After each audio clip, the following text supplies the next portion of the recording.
Is the CSI effect real? Some legal and criminal experts have opined that the popularity of forensic TV shows, particularly the CSI franchise, has had a detrimental effect on the justice system. Specifically, they complain that juries have come to expect forensic evidence in every case and are less likely to convict without it. In real life, forensic sciences complement quality police work and have an undeniable place in modern criminal investigations. In fact, these murders have gone cold for years, even decades, until recent forensic developments allowed police to finally catch the killer. 10. The Phoenix Canal killings. Brian Patrick Miller zombie cold case. In the early 90s, the body of a young woman was found dumped in the Arizona Canal running through Phoenix. 10 months later, another victim was dumped in the same place. The cases went cold until 2015, when the police got a new lead courtesy of forensic genealogist Colleen Fitzpatrick. Fitzpatrick cross-referenced the suspect's DNA, provided by police, against DNA databases already established and available to the public. According to her, there are thousands of these databases, some of them organized by companies or professionals, but most by genealogy enthusiasts who post their DNA profiles in the hopes of finding distant relatives. Since the killer was most likely a man, Fitzpatrick searched only along the Y-DNA line for possible matches. Within a few weeks, the forensic genealogist tracked down a likely surname, Miller. Police looked through their list of suspects and identified Brian Patrick Miller. They compared his DNA to that of the suspect and got a match. Miller was arrested in 2016 and is awaiting trial. After numerous delays, his trial is scheduled to start in September 2021. 9. The Lake City torso murder. Ronnie Hyde. More than 25 years ago, the dismembered body of a young man was discovered behind a gas station in Lake City, Florida. Several items related to the murder were also present at the scene, including a blood-soaked flannel shirt, a mattress cover, bathtub safety pads, and bloody knives that were most likely the murder weapons.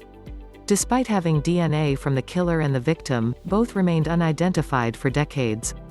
This changed in 2015 when modern tests and an updated DNA database finally identified the victim as 16-year-old Fred Laster. His family confirmed that Laster disappeared in 1994, shortly before the discovery of his mutilated body. Once police knew the identity of the victim, they established a short list of suspects.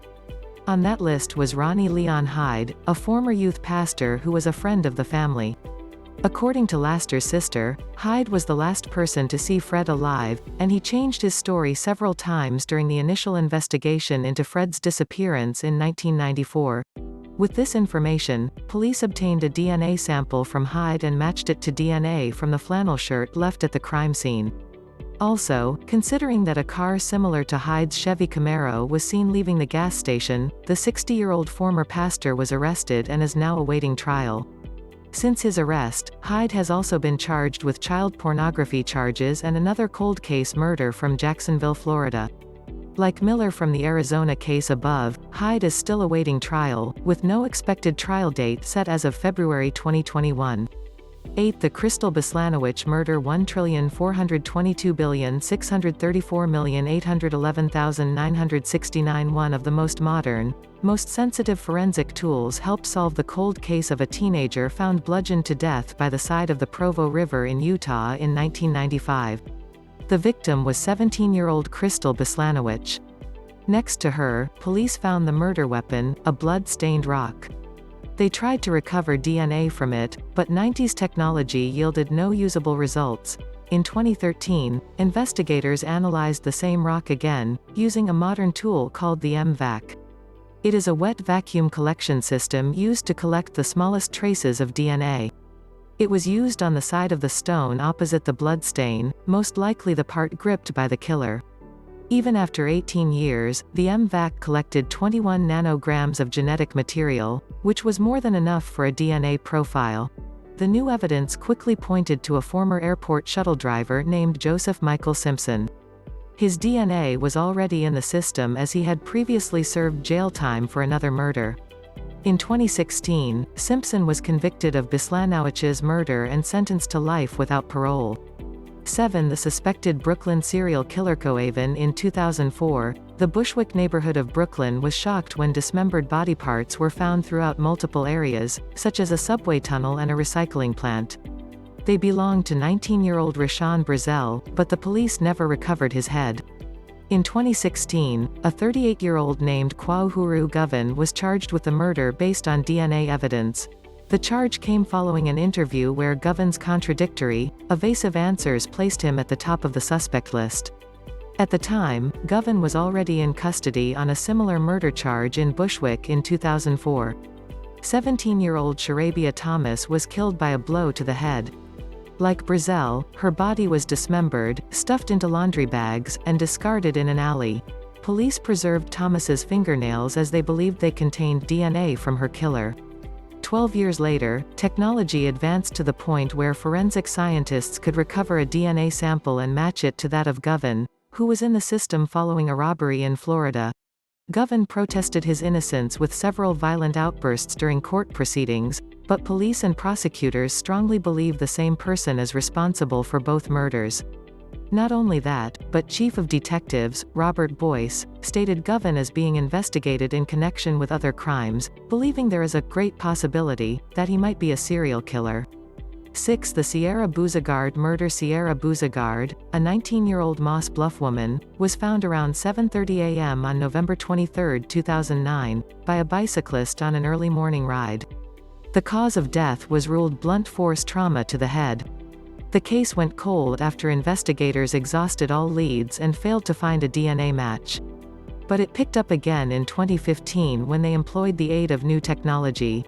Using snapshot, a type of analysis that extracts physical appearance and other information from DNA samples, the Calcasieu Parish Sheriff's Office released a sketch of the killer in September 2015. Officials said the sketch disproved investigators' original theory that the killer was a Hispanic male. Instead, it showed him as a white male with fair skin, green or blue eyes, and brown or black hair. Investigators received a number of tips based on the sketch. Then in 2017, a tip pointed them to Blake Russell, who neatly fit the description. Investigators observed Russell for several weeks and obtained his DNA from a discarded item. The Southwest Louisiana Regional Crime Lab was then able to match the DNA from the object to DNA recovered on Bouzigard's body. Russell, 31, was charged with second degree. In 2018, Russell was found hanging in a mop closet in the jail. 5. The murder of Nova Welsh. Osmond Bell. In 1981, 24-year-old Nova Welsh was found dead, stuffed inside a cupboard, in her home in Birmingham, England.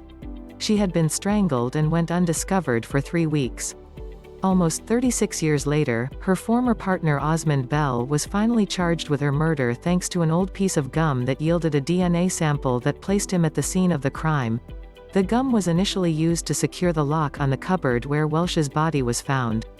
Bell argued that he performed the impromptu repair job before his former partner's death. However, the same DNA was found on an envelope containing an anonymous letter blaming another man for Welsh's murder, trying to deflect suspicion away from Bell. Bell also had a motive, as Welsh had left him for another man after several instances of domestic violence. The judge saw it as a crime of passion and sentenced the 60-year-old Bell to 12 years for manslaughter. 4. The murder of Karen Klosker. In class in 1976, 32-year-old Karen Kloss was assaulted in her Hermosa Beach home, which she once shared with her ex-husband, Righteous Brothers singer Bill Medley. She died of her injuries a few days later. Even though police had several viable suspects, and Medley hired his own investigators to track down Kloss's killer, the case went cold for over 40 years. Police had the foresight to collect a towel found next to the woman's body in the hopes that one day it could provide a new lead. As technology advanced, investigators were able to obtain a DNA sample from the towel. With a DNA profile, investigators looked for a match in their database in 1999 and again in 2011, but they came up empty. Detectives searched for the third time in 2016 and got a hit through familial DNA.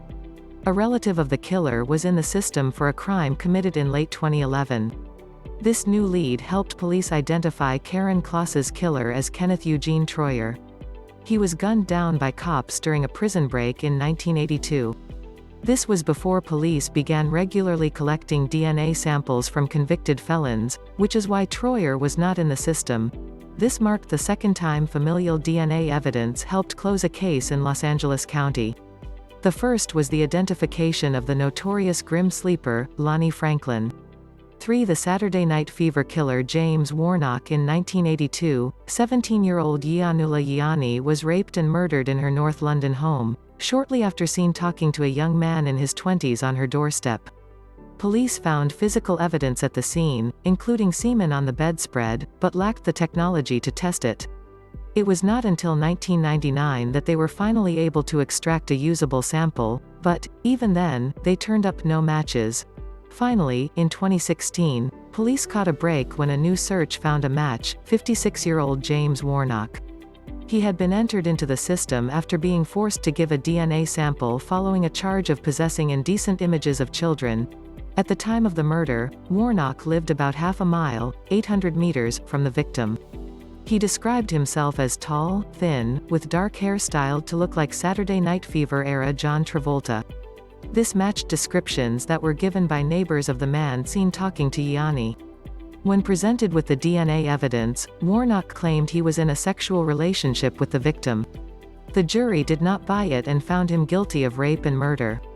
2. The Cornell story murders Joseph Zieler. Since the rise of DNA evidence, one of the most ambitious projects in the United States was the establishment of a national database, the Combined DNA Index System, CODIS.